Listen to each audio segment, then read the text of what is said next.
sobre essa questão tão especial, essa missão tão especial que Deus deu às mulheres, né? E o texto base aí para a gente iniciar a mensagem é que junto à cruz de Jesus estava a sua mãe.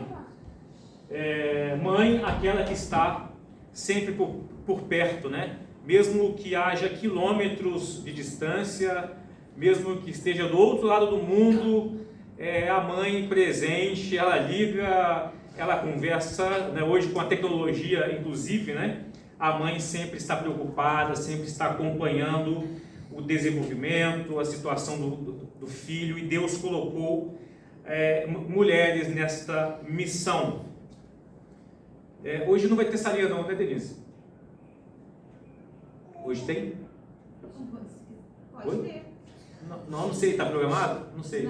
Não, está né? sempre programado, mas se você quiser que as mães assistam, o público tá bom, fica tranquilo, sem problema também. Tá tranquilo. Só vai ter uns gritinhos pra gente dar uma controlada. Tá bom. Tá tranquilo, fique em paz, tá bom? Então vamos lá. A mãe que cumpre essa missão de estar perto, que está sempre por perto, mesmo em circunstâncias diversas, mesmo que o seu filho ou sua filha esteja a quilômetro de distância, a mãe que cumpre a missão de ser mãe está por perto, é encontrada. E por falarmos em mãe, não podemos desvincular a palavra mãe de um termo fundamental que nos faz olhar para Deus.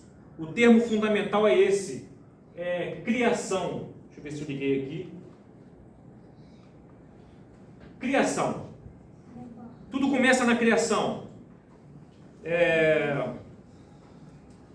O texto diz aí de Gênesis 1, verso 27 e 28, assim: Deus criou os seres humanos à sua própria imagem, a imagem de Deus os criou, homem e mulher os criou.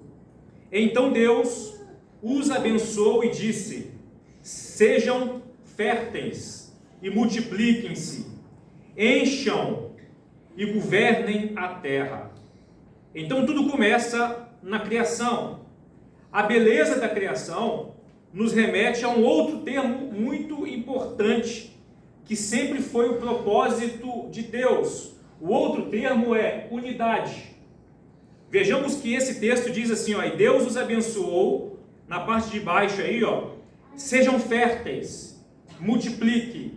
Deus está falando para um casal. Deus está falando para duas pessoas. Então, alguém disse que ser mãe é ter certeza da divina criação de Deus, da multiplicação da natureza. A mãe está muito ligado nessa questão da criação, da unidade e da multiplicação. Mas como que o Evangelho nos ensina, no intuito de governarem a terra, sem o temor do Senhor, homem e mulher desejaram governar as suas próprias vidas conforme a sua própria sabedoria, conforme a sua própria ambição, conforme seus próprios discernimentos do que era o bem e o que era o mal. É assim que começa a queda, na tentação de Satanás, em que ele incita homem e mulher definir o que é bem e o que é mal por si mesmo. Começa a haver uma disfuncionalidade nessa criação. Por Deus, o bem é o espelhamento do seu caráter em nós, na vida de um homem e na vida de uma mulher. Bem, na visão do Evangelho, é espelharmos o caráter de Deus. E esse espelhamento do seu caráter faz com que homem e mulher coexistam em harmonia e sintonia, assim como o Pai, o Filho e o Espírito Santo coexistem numa perfeita unidade. Esse espelhamento foi projetado numa belíssima ilustração que seria o futuro, que a gente vive hoje. Efésios capítulo 5, verso 31 a 32, diz assim, ó: por isso o homem deixa o pai e a mãe, se une à sua mulher, e os dois se tornam um só. Este é um grande mistério, mas ilustra a união entre Cristo e a igreja.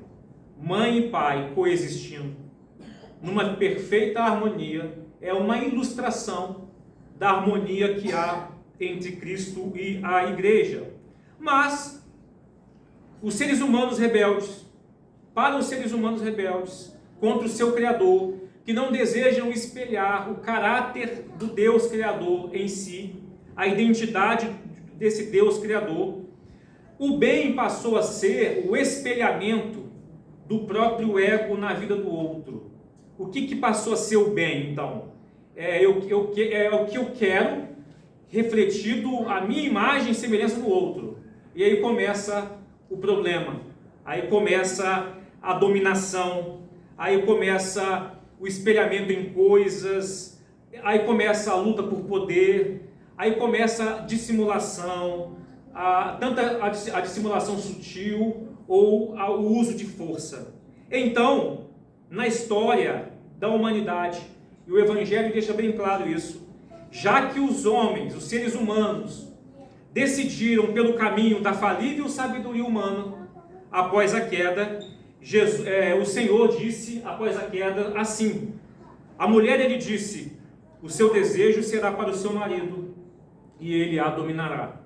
Sabe o que significa isso? Isso não é nada romântico, isso aqui. Isso significa ressentimento. Isso significa disfuncionalidade de papéis de mãe e de pai, porque o mal está dominando a partir da queda pecaminosa o ser humano. Esse texto demonstra a primeira consequência gerada pela desconexão espiritual do ser humano com o Criador, com o ser humano com o seu Deus. Esse texto aqui significa, sabe o quê? O início da guerra dos sexos. Há muito tempo atrás aí, havia uma novela chamada Guerra dos Sexos, né? Eu não era da minha época não, hein? Guerra dos Sexos começa aqui, tá? Não é nada romântico, é um texto totalmente antirromântico. Acaba ali a harmonia natural no relacionamento conjugal, porque quando o texto fala no hebraico, o seu desejo será pelo seu marido, é desejo de passar por cima dele.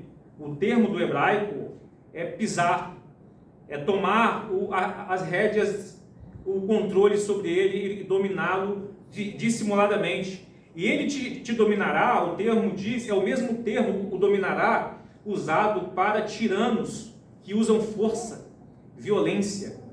E aí o mundo é o laboratório que esse texto está funcionando até hoje, né? O mundo, se você abrir aí a notícia, as notícias, você verá essa guerra dos sexos, essa confusão conjugal, essa disfuncionalidade conjugal. E aí a unidade na diversidade é rompida e a imagem de Deus no casal torna-se distorcida. E o que ficou natural? O natural no relacionamento de um casal? Certeza de conflito. Esse que é o natural, tá? Então, eu trouxe uma citação de Susan Fu, num livro que ela escreveu sobre o cenário conjugal após a queda, descrito nesse texto aí. Ela diz o seguinte, ó: depois da queda, o marido não mais governa com facilidade. Ele deve pelejar por sua liderança. O desejo da mulher é controlar seu marido, mas esse deve reger sobre ela, caso possa, ou consiga, né? O pecado corrompeu tanto a submissão voluntária da mulher, quanto a direção amorosa do marido. E essa maneira, a regra do amor fundada no paraíso é substituída por conflito, tirania, dominação e manipulação. O que eu quero deixar aqui bem claro é que o Evangelho se importa intensamente com a continuidade da criação.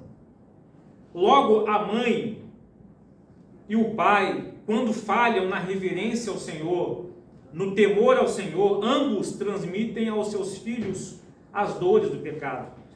E isso contamina a sociedade com ressentimentos, na forma de ressentimento. Eu já li 3 obras da Simone de Beauvoir. Ela é um dos arautos aí da luta feminista. E ela diz assim, ó: o homem é ingênuo quando imagina que submeterá facilmente a mulher às suas vontades e a formará como quiser. Esse é um texto de uma das obras dela, mostrando aí a guerra dos sexos, funcionando.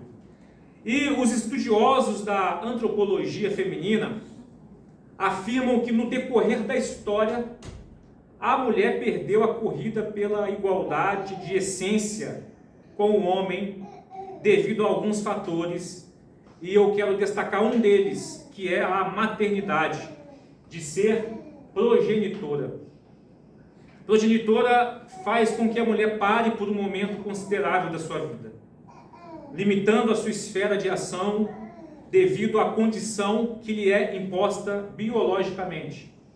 Logo após a gestação, o seu foco está direcionado a uma vida que necessita de cuidados. Nós temos um exemplo clássico aqui, a Rafaela aqui com os seus 2 filhos, toda a atenção que ela dá, o trabalho que ela tem, o período de vida dela dedicada aí aos seus 2 filhos, tá? Então, alguém disse também que na função de dar a vida, na função da mãe de dar a vida, e não tirar a vida, a mulher ficou refém dos pecados sociais, políticos e culturais.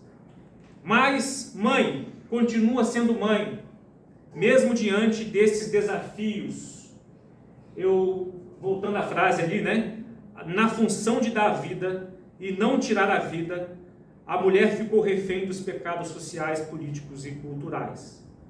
Mãe continua sendo mãe, mesmo diante de todos os desafios da história.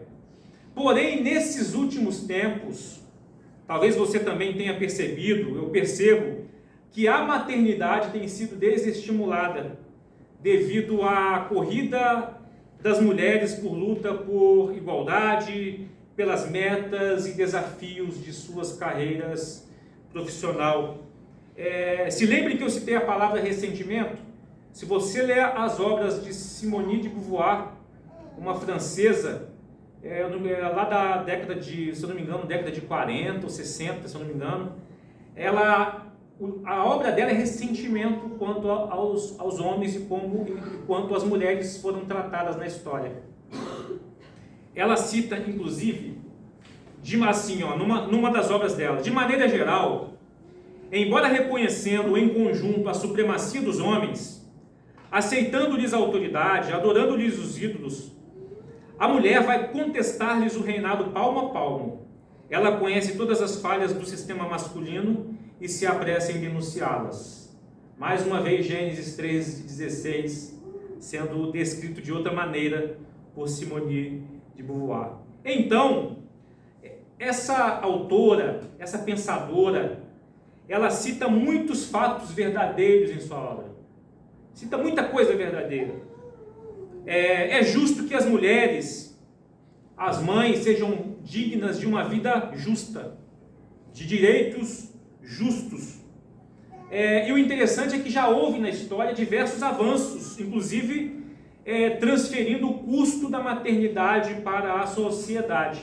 Mas há lugares ainda que não houve esses avanços. Porém, essa reconhecida mentora do movimento feminista, a Beauvoir, ela conclui suas obras de uma maneira muito acinzentada, porque ela não conheceu a redenção do Evangelho, ela não conheceu a graça de Deus, ela não reconheceu como que o Evangelho reposiciona a mulher, a maternidade. Então, vejamos o que o Evangelho nos orienta sobre a maternidade, inclusive tendo como base a maternidade de Maria, a mãe do nosso Senhor Jesus, homem. Maria, a mãe do nosso Senhor Jesus, homem, o substituto, que era necessário ser 100% homem para receber a aplicação da justiça do Pai. Então vamos pela primeira coisa. O Evangelho nos ensina que a maternidade é uma missão e não um peso. Ao contrário do que se muito ensina por aí, a maternidade é uma missão e não é um peso. Maria, quando recebeu a notícia de que ficaria grávida do Senhor Jesus, ela disse: sou serva do Senhor, que aconteça comigo tudo o que foi dito a meu respeito. E aí o anjo Gabriel a deixou. Então ela aceitou a maternidade, porque a maternidade remete à criação. O texto de Gênesis 1:28 é: sejam férteis. E o texto de Gênesis 1:28 diz: o Senhor os abençoou, sejam férteis. Então a fertilidade é uma bênção, e multiplique-se, encham a terra. Mas vejamos o que acontece por aí, algo que eu descobri, eu não conhecia esse contexto cultural, essa novidade que era para mim. Numa página do UOL Universa, né? Essa mulher, Carla Tenório, num depoimento, ela diz: eu detesto ser mãe e ajudo outras mulheres a lidar com esse sentimento. Olha que situação, que sentimento, né? Ela tem uma filha, e a filha ouve isso e lê o que ela escreve: eu detesto ser mãe e ajudo outras mulheres a lidar com o seu sentimento. Ela diz assim, ela se apresenta: eu sou Carla Tenório, tenho 38 anos, sou atriz e escritora, tenho uma filha de 10 anos e sou uma mãe arrependida. Imagine uma filha de 10 anos ouvir isso: eu sou uma mãe arrependida. Transformei minha angústia em um movimento para amparar mulheres como eu, que não gostam da maternidade. Eu sou criadora do Mãe Arrependida, é um movimento que visa a libertação da voz das mães que não são felizes como mães, que sofrem e sentem culpa pela maternidade. Aí uma outra diz assim, ser mãe arrependida não significa que a mulher não ame seu filho. Imagine uma filha de 10 anos entender que ela não ama, né? Mas que sente a sua existência impactada pelo papel que socialmente deve representar ao se tornarem mães. Veja bem, ela sente que ser mãe impactou a sua existência. Porque ser mãe é ser igual a Rafaela está ali, cuidando dos seus filhos, né? Agora, nesse momento, um bom exemplo, o Diogo dando esse apoio, segurando o outro. Parabéns, Diogo, né? Ser mãe impacta a vida, impacta profundamente. Ser mãe muda plano. Ser mãe, de fato, paralisa algumas atividades corriqueiras que eram comuns. Obviamente corriqueiras, né? Houve uma redundância aqui. Então, significa existência impactada pela dedicação ao filho e pela representatividade para o bem social. Ser mãe é uma representatividade de bem social quando ela cumpre o seu papel de ser mãe, né? Então, significa o quê? A recusa, porque impacta a sua existência. No fundo, por trás disso tudo, há um orgulho, né? Há uma falta de temor ao Senhor. Não que o Senhor obriga todas a serem mães, não é isso que eu quero dizer. Não é isso. A questão é quando a decisão de não ser mãe é porque vai obstruir alguma idolatria, tá? Seja ao trabalho, seja ao seu próprio corpo físico, etc. e etc. Não há na Bíblia obrigação de ser mãe. A questão é um fato de que rejeitar a maternidade ou criticar a maternidade ou falar mal da maternidade porque ela tira o foco para se dedicar a filhos. Ainda, o Evangelho nos ensina sobre a maternidade o seguinte: que a maternidade deve ser auxiliada pela paternidade. Gênesis 2:18 diz assim: o Senhor Deus disse: Não é bom que o homem esteja sozinho. Farei alguém que o ajude e o complete. Esse texto é lido muitas vezes na história de uma maneira meio equivocada. Porque quando se lê muito esse texto, pensa o seguinte, que a ajudadora é só a mulher. E o homem é o só a ser servido. E não é bem assim. O texto diz completude. Não é bom que o homem esteja sozinho para completude de missão, de funcionalidade. Um homem sozinho é ineficaz de replicar a imagem de Deus e promover o propósito de Deus na terra. Pois, como nós vimos, Deus é um ser altamente relacional. Então, a funcionalidade de um único Deus é possível pela inter-relação harmônica das três pessoas divinas. Olha que coisa que até mesmo confunde a nossa cabeça. Deus é um só, mas ele coexiste em três pessoas. Harmonia de unidade. Tem gente que tenta explicar de diversas maneiras, é difícil às vezes entender, por causa que a nossa mente ela é muito subdividida, desvinculada. A nossa mente ela é muito individualista. Três pessoas, o Pai, o Filho e o Espírito Santo, funcionam numa unidade só e Deus é um só. Só há um Deus. É para isso que o propósito de um casamento foi gerado. Que homem e mulher fosse uma unidade só. Talvez melhor explicado, esse texto aí de Gênesis 2,18 seria esse. Eu parafraseei. Não é bom que o homem habite na terra sem alguém que complete com ele a nossa essência de pluralidade funcional e relacional organizada. É preciso de um homem e de uma mulher para que haja organização e para que a funcionalidade aconteça e o propósito de Deus seja alcançado. Então, o Evangelho ele está tratando de organização, funcionalidade, complementação. Por que complementação? Homem não é mãe, homem não engravida, homem não tem útero. Por isso que é complementação, né? Um casal, complementação das lacunas, inclusive auxílio. E aí o exemplo de José, né? Auxiliando. Depois que os sábios, né? Os magos foram visitar Jesus e foram embora, eles partiram, um anjo do Senhor apareceu a José em sonho e disse: levante-se, disse o anjo. Ele não apareceu para Maria, apareceu para José. Fuja para o Egito com o menino e sua mãe. Fique lá até eu lhe dizer que volte, pois Herodes vai procurar o menino, Jesus, a fim de matá-lo. Naquela mesma noite, José se levantou e partiu com o menino e Maria, sua mãe, para o Egito.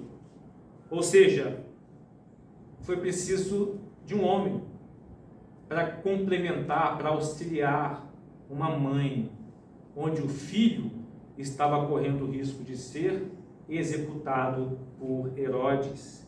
Daí também eu vi uma matéria de Thiago Koch. Homens não falam sobre paternidade ativa na roda de amigos.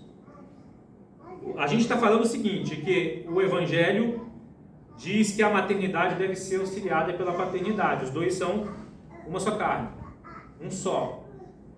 O exemplo da unidade da Trindade, Pai, Filho e Espírito Santo, um só, cada um com a sua funcionalidade. E aí essa matéria diz que homens não falam sobre paternidade ativa na roda de amigos. Thiago Koch, ele criou o curso para discutir masculinidade, paternidade e equidade de gênero no trabalho do cuidado com o filho. Ele escreve o seguinte, durante o resguardo, olha o que ele escreveu na entrevista dele. Ele começou a se incomodar com o que sentia. Foram grandes desafios. Eu tive que confrontar o luto pela perda da liberdade e autonomia. Eu via meus amigos tendo uma vida normal, mesmo com filhos pequenos. Olhava para minha companheira e tinha dificuldade em me conectar com aquilo que ela estava vivenciando. a conta não fechava, ou seja, a mulher, a mãe com o bebê, e ele não conseguia se conectar com essa experiência, né? E os amigos também com as esposas, com os seus bebês, e eles tocavam a vida normal e não se conectavam com isso. Então, ele chegou à conclusão que homens não falam sobre paternidade ativa na roda de amigos. As conversas sobre paternidade eram sempre superficiais, sobre brincadeiras com crianças, e não sobre desafios reais, como introdução alimentar, rotina de saúde, trabalho, cuidado. Tiago, então, não conseguia conversar com os homens mais próximos sobre as dificuldades com o cuidado da filha pequena em casa. Não tinha esse espaço, não era uma pauta de conversa entre homens. Pais que estão aqui presentes, tratem de participar dessa missão. A maternidade é dada por Deus, mas ela deve ser auxiliada pela paternidade, porque os dois são um apenas. Essa coisa assim, tudo, fale com a sua mãe, fale com a sua mãe. Tem coisas interessantes, né, desse fale com a sua mãe, né? Por exemplo, o filho chega, pai, eu quero pular de paraquedas, né? E se ele fala, pula, meu filho, a mãe surta aqui embaixo. Então, fale com a sua mãe é interessante. Mas tem coisas que o fale com a sua mãe é sair de uma responsabilidade de cuidado, né? De uma decisão de pai, e deixando tudo para sua mãe, para a mãe da criança, né?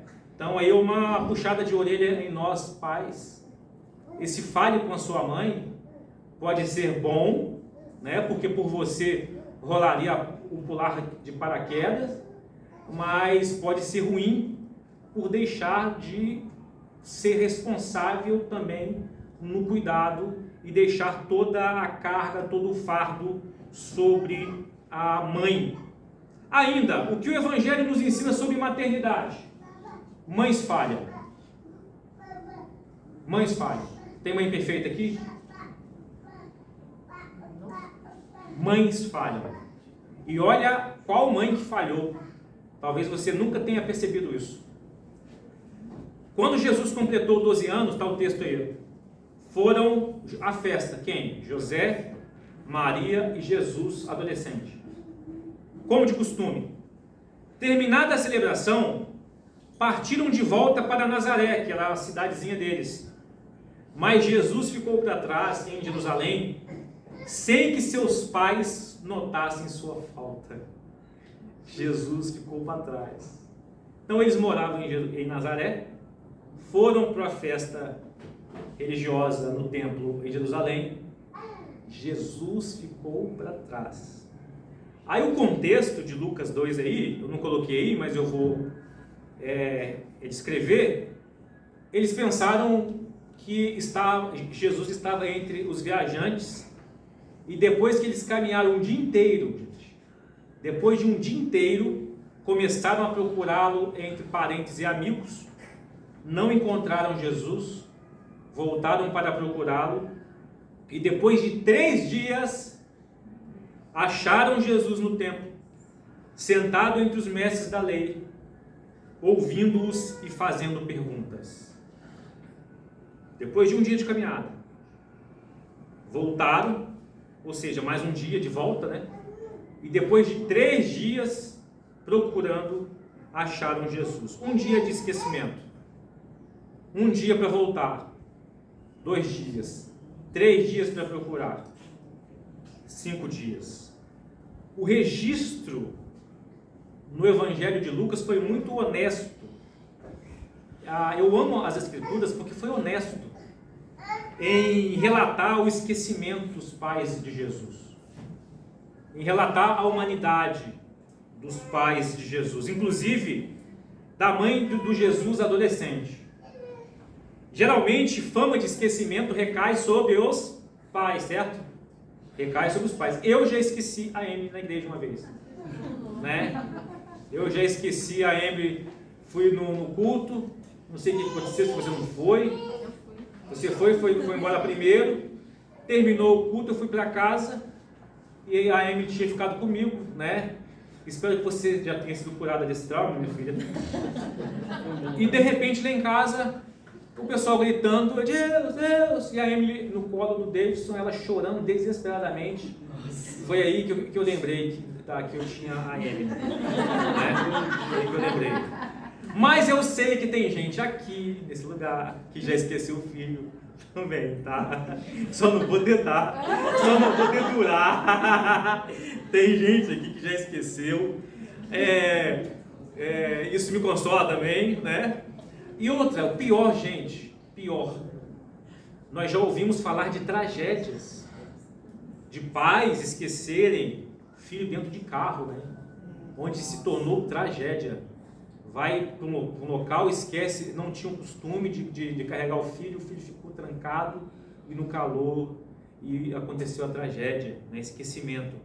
Então o pai é rotineiro, se esquecer, é um perigo terrível, tá? É um perigo, né? Tomem cuidado quando vocês forem transportar filhos, ainda mais bebê, né? Tomem cuidado com isso.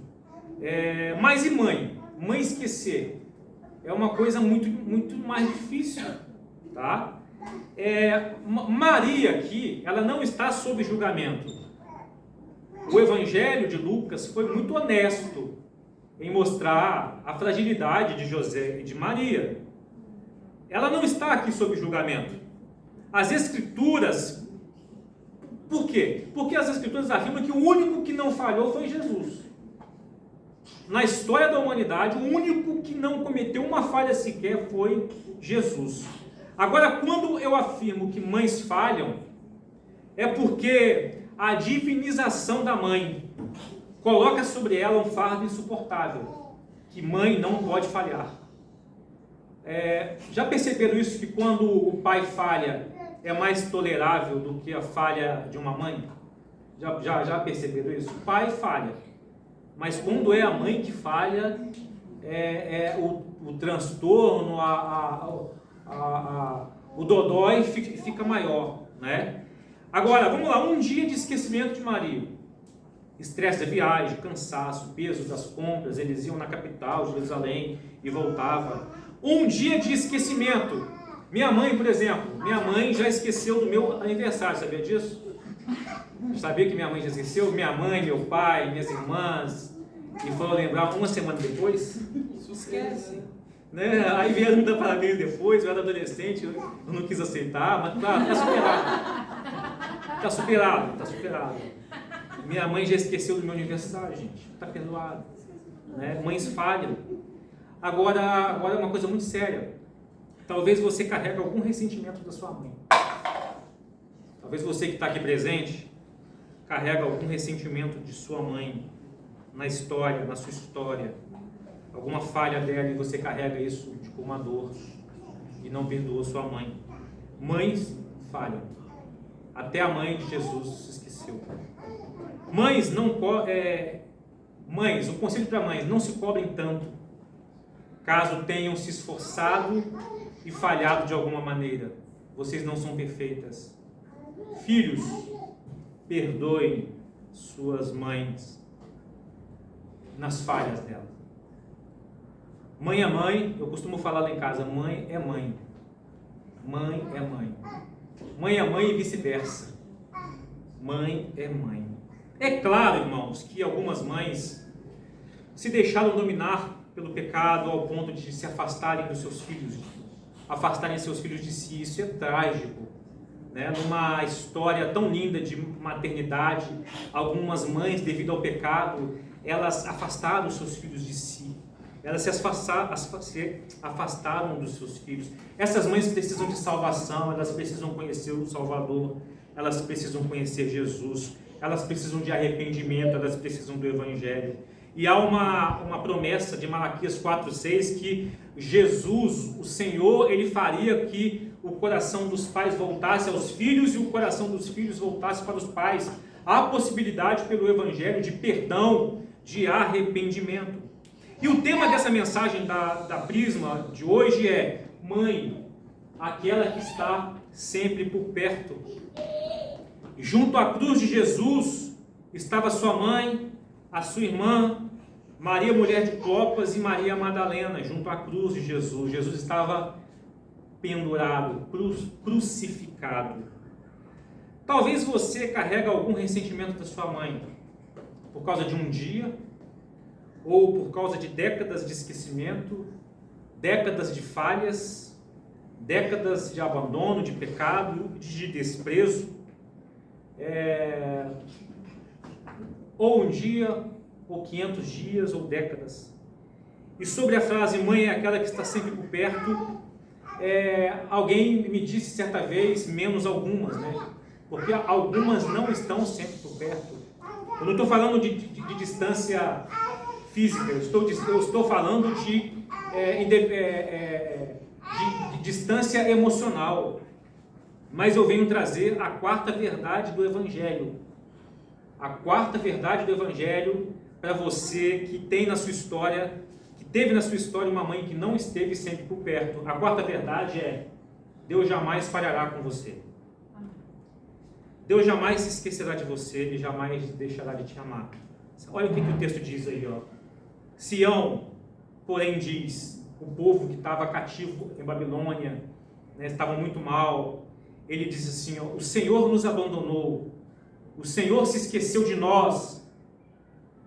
Pode a mãe se esquecer do filho que ainda mama? Pode deixar de sentir amor pelo filho que ela deu à luz? Mesmo que isso fosse possível, eu não me esquecerei de vocês. Olha que texto maravilhoso. Amor de mãe é considerado o amor extremo, né? Um dos mais belos significados de amor. Mas, devido ao mundo, devido ao pecado, pode uma mãe esquecer do filho que mama. E pode uma mãe deixar de sentir amor pelo filho. Pode. Mas Deus diz, mesmo que seja possível isso acontecer, eu não me esqueceria de vocês. Esse texto mostra, sabe, uma coisa muito sensacional, muito maravilhosa. Porque nas Escrituras Deus se apresenta como Pai. Deus sempre se apresenta como Pai nas Escrituras. E esse texto aqui mostra a perfeição de um Pai. Bom, veja bem, Deus mostrando perfeição de Pai para mim e para você. Vejamos bem, habilidades, a funcionalidade, as diferenças e o caráter distinto que Ele colocou na criação da mulher, que é a mãe, e na criação do homem, que é o pai. O Deus Pai, em sua perfeição, reúne todas estas funcionalidades e caráter nele mesmo. Entenderam isso? Deus separou mãe e pai, colocou habilidades em mãe e pai, colocou funcionalidades em mãe e pai, colocou diferenças emocionais em mãe e pai. Mas quando eles falham, eles se apresentam como um pai que reúne todas essas características, mesmo que sua mãe te abandonou, te desprezou, mesmo que você passou por uma história ruim, Deus não deixa de te amar e não esquece de você. Que coisa maravilhosa é o Evangelho. Ou seja, seu pai pode falhar, sua mãe pode ter falhado, você pode ter falhado como mãe ou pai também, mas o seu Deus Pai jamais falhará com você. Isso é uma esperança do Evangelho. Você crê nisso? Amém. Sendo assim, para a gente terminar, lembra que eu falei do ressentimento histórico das mulheres, das mães? Encontra-se cura quando elas olham para Deus Pai. O ressentimento é curado quando se olha para o Deus Pai. A maternidade, então, é uma missão e não um peso. Tem a ver com a criação, tem a ver com a continuidade do projeto de Deus. Se a minha mãe me recusasse que eu nascesse do ventre dela, eu não estaria aqui pregando para você que existe um Deus Pai que reúne todas as habilidades de mãe e pai nele e cuida de você com a maior fidelidade possível e o maior amor possível. Maternidade é missão. Então, mães, vocês são servas do Senhor. Assim como Maria disse, eu sou serva do Senhor, cumpra-se em mim o teu propósito. E Deus te capacita a ser mãe. Se orgulhe de ser mãe. Às vezes o cansaço te faz arrependimento, te gera arrependimento. Às vezes o comportamento do filho possa te gerar tristeza. Se orgulhe de ser mãe. Seja serva e sacrifique-se pelo seu Senhor, assim como Maria, a mãe de Jesus, se sacrificou e se entregou para essa missão. Para isso, decisões difíceis, para ser mãe, decisões difíceis devem ser tomadas. Eu me lembro que a Elisângela decidiu primeiro ser mãe, né? Deixou de lado um pouco os estudos e decidiu ter as 2 meninas. A gente teve filho novo, né? Hoje estamos ainda novos e as 2 meninas já estão velhas, tá? E eu me lembro que a Elisângela quis voltar a estudar num certo período. E no primeiro dia que ela voltou a estudar, acho que a Emily teve febre, né? E ficou comigo. A Emily teve febre, ficou comigo, eu fazia turno na CSN. E quando ela voltou do colégio, toda animadinha, primeiro dia, eu falei assim, Dana, não dá. Olha que tá com febre, como é que a gente vai fazer? Ela teve que postergar uma decisão e só voltar a estudar depois de mais algum tempo. Tomou decisão em prol do filho. Mães tomam decisões difíceis. Foi uma febre emocional da Emily, né? E aí não deixou a mãe dela estudar. Decisões difíceis terão que ser tomadas mesmo. Decisões difíceis terão que ser tomadas.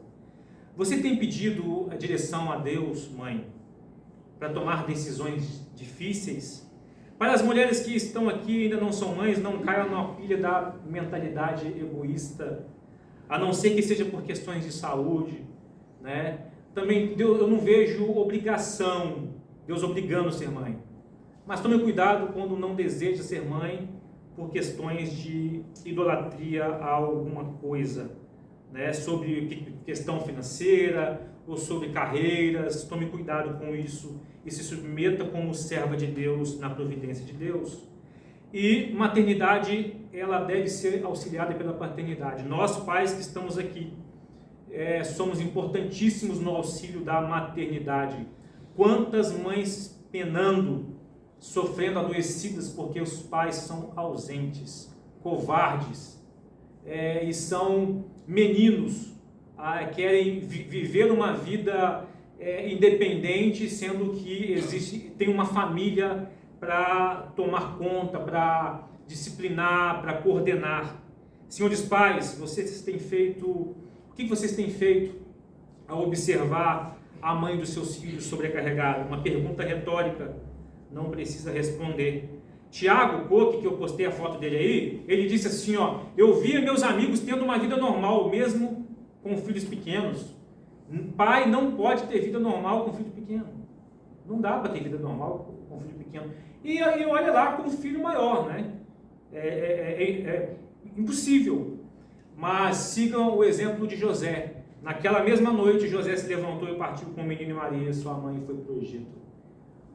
José sendo participativo no cuidado com o menino Jesus. Mães falham. E a divinização de mãe coloca vocês num fardo insuportável. Mães, por outro lado, revejam como que vocês têm falhado com seus filhos. Talvez vocês tenham falhado. Eu estou falando aqui para uma coletividade que está sendo filmado, vai para o nosso canal. Olha como que algumas mães falham. Excesso de proteção. O filho está com 30 anos e é chamado de bebê. Não rola. Não rola isso. Excesso de proteção. Mimar demais. Ausência de um não. Ausência da disciplina. Ou mães que jogam palavras negativas sobre seus filhos. O filho é terrível. Tem filho que não é fácil mesmo não. É difícil demais. Né? Tem mães que às vezes dá vontade de orar, Senhor, leva daqui. Né? Mas jogam palavras negativas sobre os seus filhos. Ou por falta de confrontamento para que eles temam a Deus. Um dos papéis da mãe também é confrontar os seus filhos a olharem para Deus e temerem a Deus em obediência a Deus e amarem a Deus. Outro erro, né? Apresentar Deus para a criança como se Deus fosse aquele pai mau, né? Deus vai te castigar, você está desobedecendo a mamãe e vai castigar. Há pouco tempo eu conversei com uma mãe que ela fazia isso com o filho, né? Como que eu vou ser salvo, mãe? Você tem que, você não pode cometer erro não, você tem que fazer tudo bonitinho, obedecer papai, mamãe, cuidar da irmãzinha, e não é assim, é legalismo. Aí o filho vai errar, o filho sempre erra, todo mundo erra, a mãe, o pai erra e o filho também erra. A mãe deve primeiro ensinar, junto com o pai, a apresentar um Deus amoroso e em resposta o filho, passar a amar a Deus e não pela performance do filho, porque o filho vai falhar e vai chegar uma hora que ele não vai se sentir amado por Deus. Então, mães, ao invés de falar assim, obedeça porque Deus vai te castigar, Deus vai te mandar um raio na sua cabeça se você não me obedecer, né? Ensina seu filho a beleza de Deus, o amor de Deus e que ele retorne esse amor, senão vira um legalismo terrível. Mães, cuidado com a frouxidão na disciplina, por sentimento de culpa, por passar muito tempo ausente. Eu já li matéria sobre isso. Mães e pais que não disciplinam seus filhos porque ficam tanto tempo ausente, quando chega em casa o filho quebra tudo, e aí por questão de peso na consciência, não disciplina seus filhos e seus filhos se tornam pessoas terríveis para a sociedade. Um dia foi fácil para Maria recuperar o prejuízo em 3 dias. 4, né? Porque foi um dia de viagem, aí na volta mais um dia e 3 dias para achar, 4 dias. Ela obteve sucesso, Maria obteve sucesso. A nossa bem-aventurada Maria obteve um grande sucesso porque ela acompanhou Jesus até a cruz. O Evangelho mostra Maria acompanhando Jesus em todo o seu ministério. E o texto diz que ela acompanhou Jesus até a cruz. Um dia. 500 dias de falha. Às vezes mães cometem mais de um dia, 500 dias, décadas. Eu queria que você, mãe, refletisse nessa noite, ouça o que o Espírito tem a dizer a você nessa noite. Que tipo de mãe você tem sido? Quais têm sido as suas qualidades como mãe? Quais têm sido as suas falhas como mãe? Você falha mesmo, não carregue peso de perfeição. Você falha. Mas tem falhas que o Evangelho nos chama a gente corrigir para que o filho se torne flecha na mão de Deus para ser usado com um propósito específico. Eu lembro da minha mãe me ensinando o Evangelho. Eu tenho uma lembrança, minha mãe foi minha primeira professora do Evangelho. Eu lembro que ela comprou uma revistinha de Paulo e Paulo estava sentado na prisão e o texto que eu nunca esqueci na minha vida, Paulo estava prestes a morrer. Aquilo, eu fiquei chocado com aquilo. Ele ia morrer pelo Evangelho, estava preso por Roma. E ele escreve assim: combati o bom combate, acabei a carreira e guardei a minha fé. Esse texto eu fixei porque a minha mãe, falha, me ensinou. Foi a minha primeira professora na fé. Deus jamais falhará com você, para encerrar.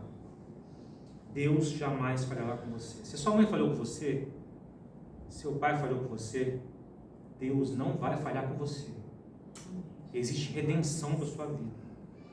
Pode, né, uma mãe que amamenta esquecer? Pode uma mãe que ama deixar de amar? A gente olha por aí, pode. Mas Deus não vai falhar. E olha o cuidado de Deus com a sua mãe, né, a mãe segundo a carne, né, Maria, na cruz. O texto diz que ela estava perto, ela acompanhou até a cruz. Olha o cuidado que Deus teve com ela.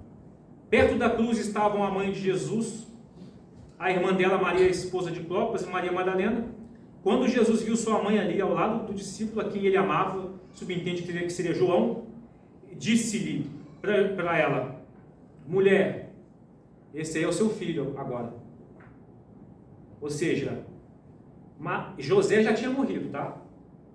Diz a tradição que José morreu quando Jesus tinha 12 anos. Isso é tradição, não está na Bíblia. Tá? Maria, aí a responsabilidade na cultura judaica de cuidar seria da mãe. Não havia INSS, não havia previdência. Então, a responsabilidade de cuidar seria do filho, melhor dizendo. Aí, quando Jesus, na cruz, ele vira para sua mãe e fala assim: mulher, agora esse é o seu filho. E ao discípulo, ele disse assim: ó, esta é a sua mãe. E o texto diz aí, ó, daquele momento em diante, o discípulo recebeu Maria em sua casa.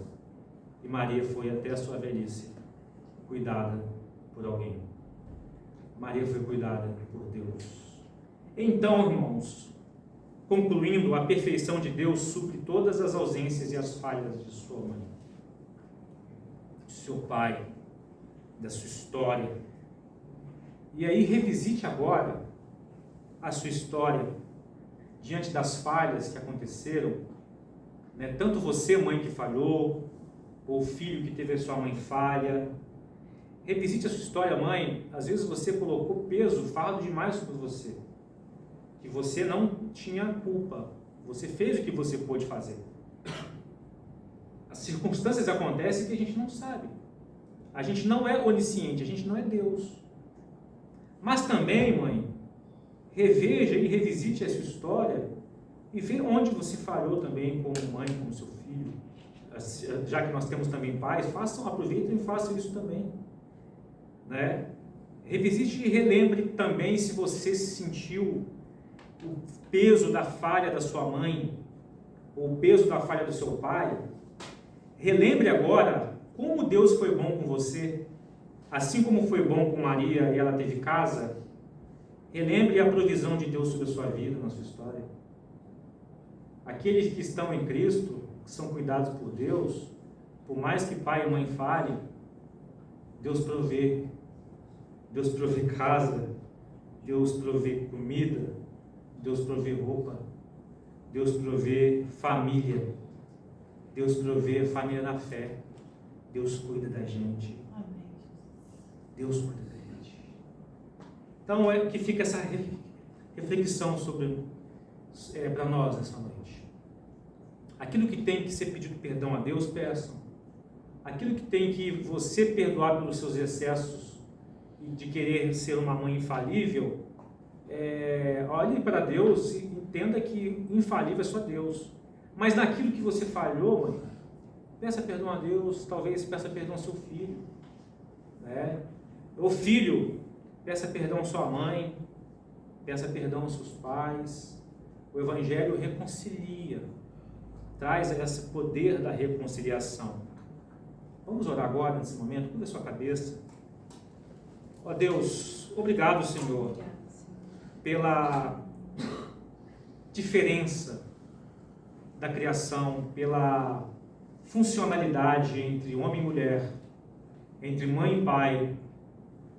Obrigado, Senhor, pela continuidade da criação, utilizando de uma maneira maravilhosa o ventre materno, a concepção e o ventre materno, um homem e uma mulher, e dentro de um ventre materno surgiu um ser, um bebê, um ser humano. Ó Deus, obrigado, Senhor, por essa beleza, algo que somente aqueles que não veem Deus nessa concepção e geração estão aprisionados no mundo espiritual terrível, Senhor, da escuridão das trevas. Obrigado, Senhor, por continuar a criação. Obrigado, Senhor, por gerar filhos por meio do ventre materno. Obrigado, Senhor, pelas nossas mães. Obrigado, Senhor, pelo cuidado, pela essência que o Senhor colocou em cada mãe, de ternura, de cuidado, de zelo, do colorido, Senhor, da perfeição, Senhor, no tocante, Senhor, a funcionalidade do organismo, Senhor, para a concepção. Ó Deus, que os nossos filhos que estão aqui presentes, eles vivam uma vida com um propósito para a glória de Deus. Desde os bebês que estão aqui, desde, Senhor, os filhos mais velhos, nós abençoamos em nome de Jesus que, gerados por uma mãe, eles sejam usados para a glória de Deus, como um farol, Senhor, que ilumina, usados, Senhor, sondados pelo Espírito Santo. Ó Deus, obrigado, Senhor, pelas nossas famílias, Obrigado, Senhor, por perdoar nossos pecados. E obrigado, Senhor, pelo Evangelho demonstrar que somente Jesus nunca falhou. Obrigado, Senhor, pela concepção de Jesus. Obrigado por usar o ventre da Virgem Maria, Senhor. Obrigado por essa mulher ser bem-aventurada em todas as gerações, ó Deus. Obrigado, Senhor, pela tua misericórdia, ter escolhido esta mulher por graça e bondade, e ela, Senhor, ter se submetido a ser serva do Senhor. E esse sentimento de serva, Senhor, dê também às mães, às mulheres, Senhor, do nosso país, as mulheres do mundo, e, Senhor, que a sociedade venha a ser transformada de forma a valorizar a maternidade, Senhor. Ó Deus, que o Senhor tenha misericórdia de nós para pregarmos o Evangelho que remete desde a criação, a multiplicação e a vinda de homens e mulheres, Senhor, pelo ventre materno para servir a Deus e transformar a sociedade, Senhor. Muito obrigado por tudo, perdoe nossos pecados e obrigado pela vida de cada mãe que está aqui presente, Senhor. Nós oramos e agradecemos em nome de Jesus. Amém.